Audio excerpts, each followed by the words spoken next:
Hey folks, Rob with you again. So today I want to talk about this thing called the problem. I mean, there are several, but a problem with atheism. So the problem is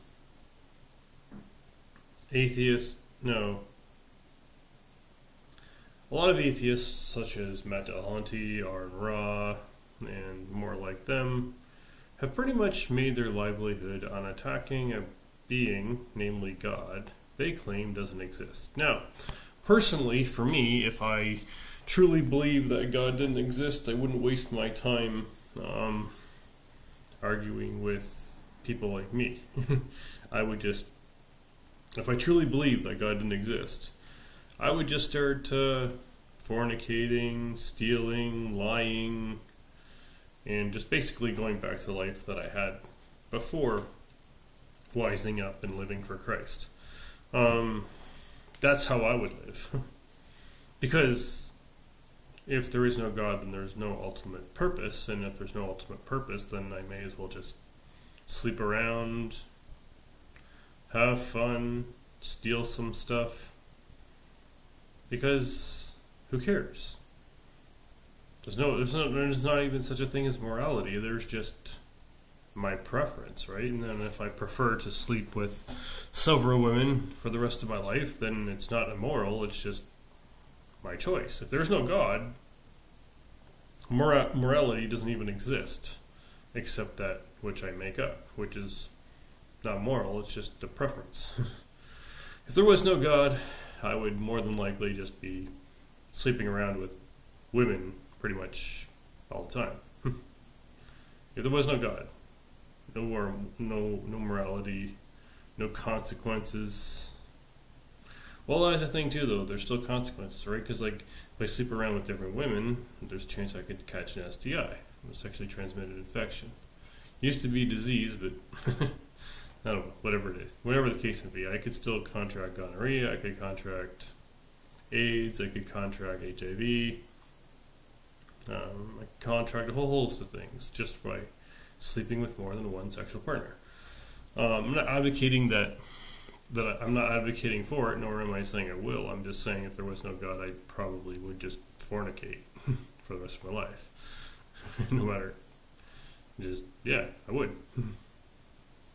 Now, I know fornication is wrong, and I know it's sinful, but I know those things are true simply because I know God exists. As do you. You see, that brings me to another point of this video, which is every atheist knows that God exists. I don't believe anyone is stupid enough to look outside your window on a given day and think, this all just came to be. By chance. From nothing and for no reason. I don't think anyone is really that stupid. No, there's a lot of stupid people in this world, but I don't think anyone is that stupid. Like what's her name? Mary Jo Sharp, the author of this book.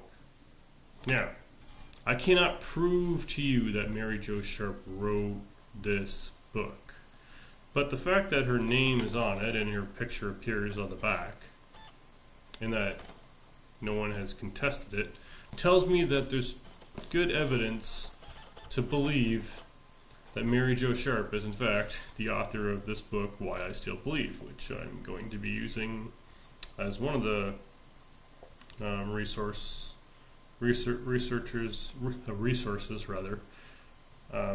a resource for my book, Why Atheism Doesn't Work and Jesus Does, which again is set to be published mid to late March. And yeah, so I'm looking forward to getting that published, and it's one ton of work to write, research, and the writing and research of a book is it's a lot of work. It's a lot of work, and I'm enjoying the process. And some days I enjoy writing more than others, but that's usually how it goes with writing. It's not. I don't hate writing. I enjoy it, but it can definitely be tedious at times. And there's times where I'm you know, when I started writing this book, like, I just, it was like, so, you know, that's how it goes with most things you're passionate about, right? The passion kind of goes, but sometimes you'll just do it because it needs to be done. I mean, this book needs to get done, man. So yeah, but also I find like a lot of the comments I say on YouTube, most of which I don't even reply to anymore, just because it's not worth my time. Because most of the comments on my YouTube channel are just really petty, frivolous, immature, old hat. Seen it. I've either seen the comments that are on my YouTube channel in one form or another, or they're just, like I said, most of the comments or questions that an atheist will ask you are just variations of the question, how do you know? Now, the stupidity of that question from an atheist is, how do they know that I'm wrong, and by what standard do they know that I'm wrong? And the answer to those questions is, they don't. They don't. Atheists don't know shit. Because, first of all, to be an atheist, you have to be intellectually stupid. Intellectually, you have to be stupid. No, I'm not saying you can't don't have a capacity for intelligence at all, that an atheist can't be intelligent in terms of, I don't know, again, something like the ability to write a book, to really have conversation. I'm not saying an atheist can't be intelligent in the way the world knows intelligence. I'm thinking, when I say that an atheist are intellectually stupid, I'm saying that you have to be deliberately stupid to think that this world has no maker. You have to be deliberately stupid and ignorant to really believe that. And the thing is, I don't think anyone really does. I think it's the niche thing to say these days, that to make fun of theists and Christians like myself, just because it's the culturally hip thing to be, is the atheist. But when you stand before God, it's not going to matter. Because going with what's hip and cool, I mean, what's trendy. It's like atheism is very trendy, right? But hasn't always been. But it definitely is today. No, the fact that you got someone like Aaron Ra, who's got over 300,000 subscribers, and me, who doesn't even have 200, it's pretty indicative of the fact that atheism has definitely done a good job. Atheism and atheists have definitely done a good job in fooling masses. Now, the question is, can you fool yourself? Can I really fool myself into really thinking that God doesn't exist? I can't fool myself into thinking that God doesn't exist.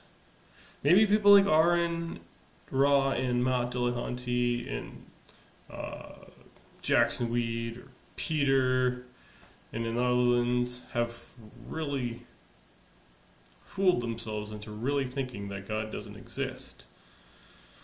Now, Paul also talks about, like I've said, suppressing the truth and unrighteousness, and Paul has also mentioned that, you know, even the Gentiles who don't have the light of Christ still act as though there is justice and consequences, and they know right and wrong, simply because, as the prophet Joel said, God has written the law on our hearts. So, because God has written his moral law on our hearts, we intuitively know right from wrong, because God stamped his moral law on our heart, so to speak.